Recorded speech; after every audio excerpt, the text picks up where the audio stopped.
a really mixed series against Baltimore with a lot of ups and downs, but we have some good news for you. Hello, everyone, and welcome to the series analysis episode of the Seattle Baseline podcast. My name is Julian Smith, and I'm with Alex Hong. Well, Alex, I think we can only start by giving the good news because that's the most fun part of this episode today. So, Alex, give it to us. Oh yeah, so as you can see, me and Julian are kind of wearing the same shirt here, and Yeah, there's nothing on the front of the shirt, but on the back of the shirt, we got a surprise. yeah, Wait, Julian, you should show yourself.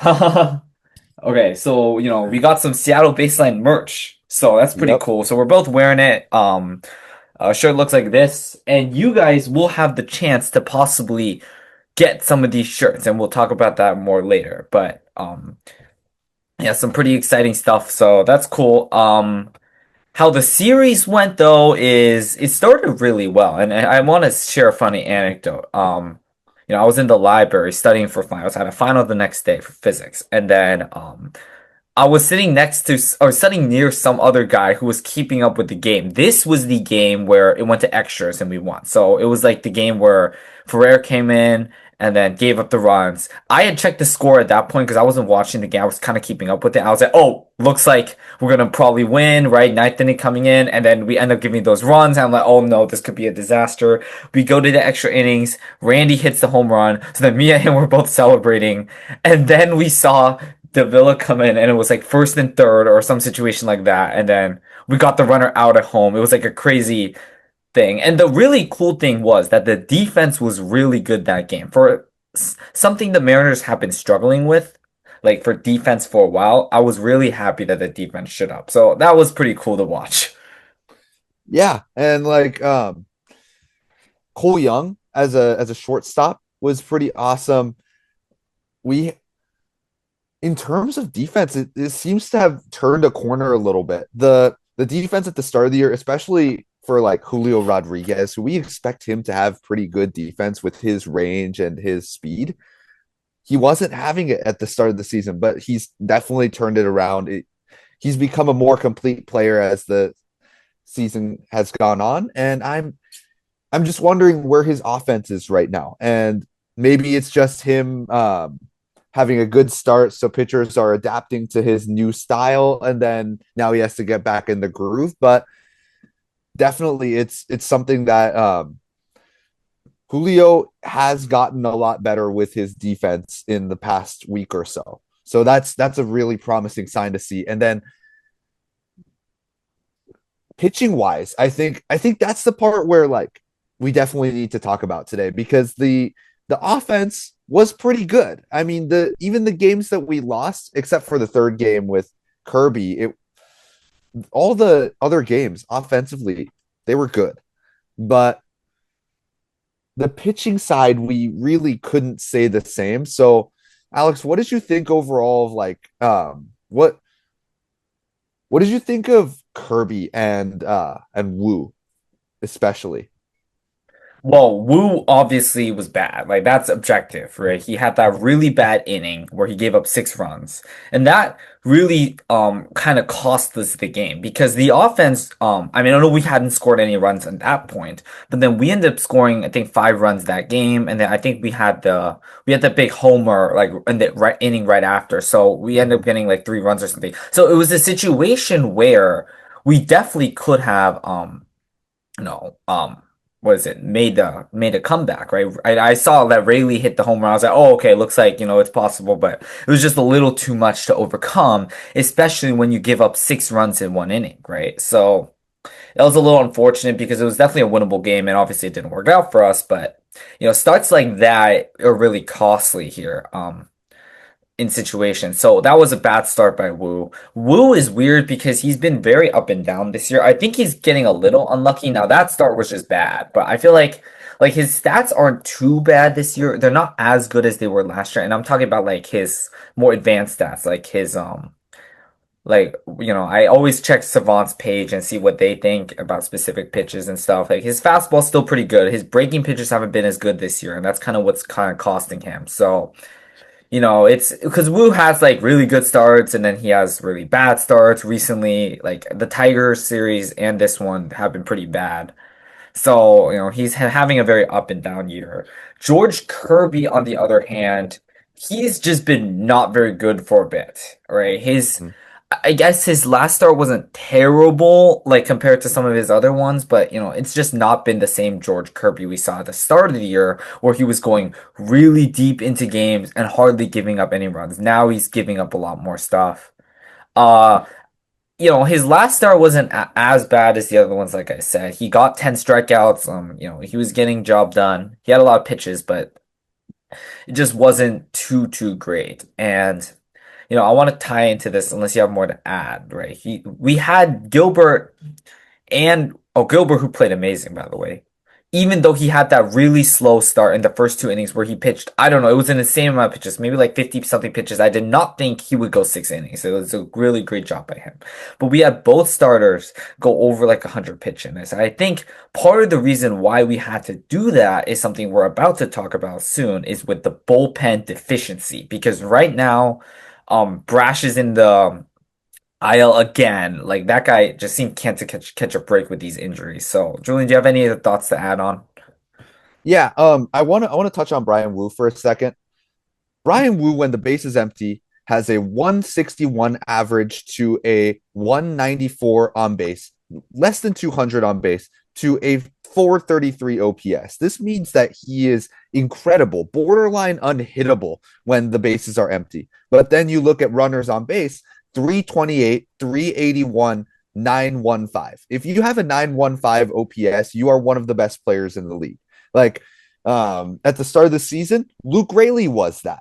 Um, Last year, Aaron Judge was basically that. And No, he was better that's, than that. But yeah. yeah, with runners on base, you are, Brian Wu is giving up runs like Aaron Judge goes and collects runs. And then even worse, runners in scoring position, 474, 535, 1492.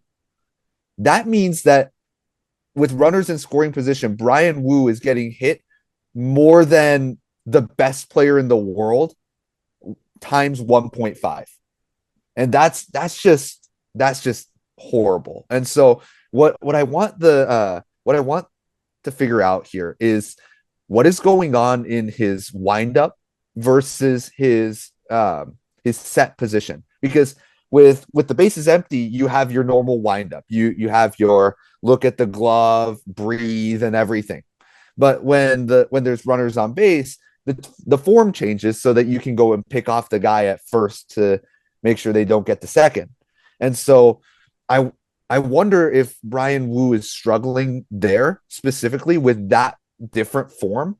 But yeah, the runners in scoring position problem with 474 average, 535 on base, more than half on base is insane. He is getting knocked around like a practice pitcher, basically. And that's just not that's not just not good enough. That is worst player in the league level. And so Brian Wu definitely needs to figure out his different pitching mechanics. And if he can't pitch without the windup, then maybe this is very it's not the best situation, but you might need to go for the windup for every single pitch, even if there's runners on base. Because 161 average, that is borderline unhittable. And the fact that it changes this much, it's not good. But I want to get to the bullpen point because Army Chow Mein actually talked about this in like the episode before when you went solo. He talked about Luis Castillo. He might be traded to the Reds, and then I left a comment for that. But for this one, he's talking about the bullpen, and I think both of these are very related. And with the bullpen, I think Army Chow Mein, you're right. The bullpen is super volatile, and then I think you sent this before Brash went on the IL, so now it's even more volatile. And I stand by my point. I think Luis Castillo should go to the bullpen, and I think Luis Castillo should ease the load of the starting pitchers rather or ease the load of the bullpen And honestly, it eases the load of the starting pitchers because they don't have to go too many innings to basically have a quality start. With Luis Castillo in the bullpen, having a 5 inning, 1 run game is basically a quality start because Luis Castillo is going to give you two, and then that's seven. You only need two other relievers. But right now, the Mariners are playing with only seven bullpen arms. That's not enough. You're not going to be able to go through with only that many, and especially because Andres Munoz is not playing the way that we expected him to this year. And Matt Brash is currently on the bullpen. Criswell, who's been great for you, is on the injured list. Ferrer, who knows how good he's going to be when you overwork him every single day. And so I think that the solution to this is for Luis Castillo to go to the bullpen because George Kirby and Luis Castillo as starters have not been good past a certain amount of pitches, and you need more innings per game rather than to go to a 6-man rotation and give the starters more time to rest. You need the starters to have less pressure on themselves. Now you're giving them more pressure. Yeah, there's a few good points you bring up. I want to mention that, right? We only can have 13 pitchers at a time, right? In the roster. And the problem ends up being that usually you have five starting pitchers and eight bullpen arms. Now we have six starting pitchers, seven bullpen arms. So we're always one bullpen arm short. And that starting pitcher is not, he's only like, it's just not good in that way. And since we've lost Matt Brash and Cooper Criswell both on IL now, we had to call up Nick Davila, and there's nothing bad necessarily about Nick Davila, but I don't like we don't have a lot of confidence or proof that he can be good, right? So the point being is that and also, right, now that we lost Brash and, Munoz, he's been struggling, right? We had Ferrer close the game, but the thing with Ferrer is that he's not really a high strikeout guy. He's definitely not a closer type of guy.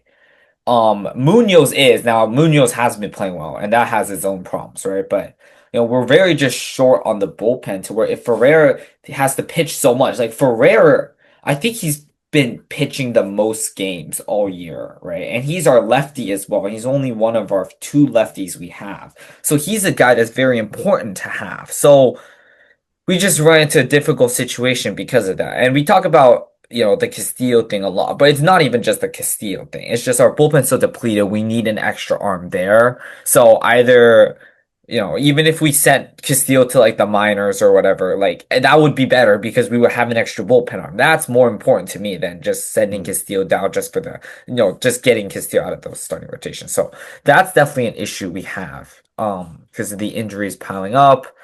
Um, at least some good news with the injuries. Cal Raleigh, he's been hitting a good amount of home runs in his rehab starts. So hopefully he'll come back soon because that'll give us a boost on the offense. But the injury front has been pretty tough.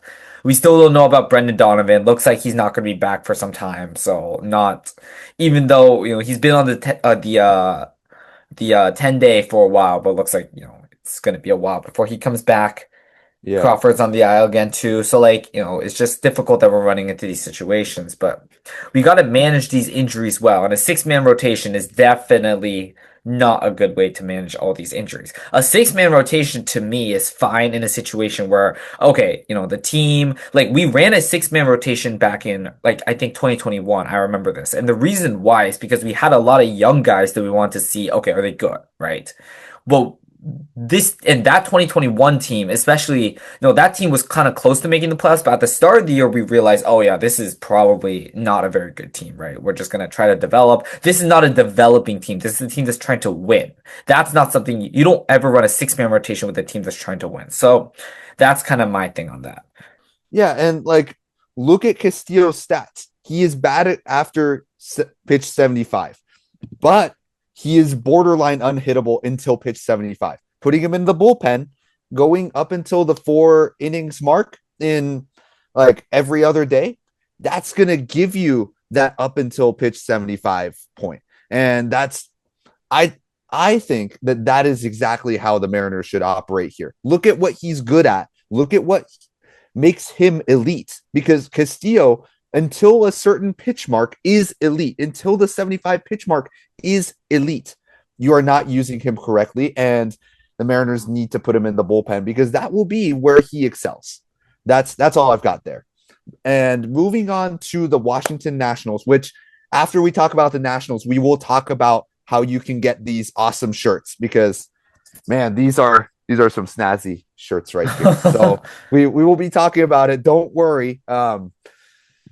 Yeah, so the Nationals have been they have a amazing offense to a not as good pitching staff. So Alex, I what's your take on like the offense so far for the Nationals?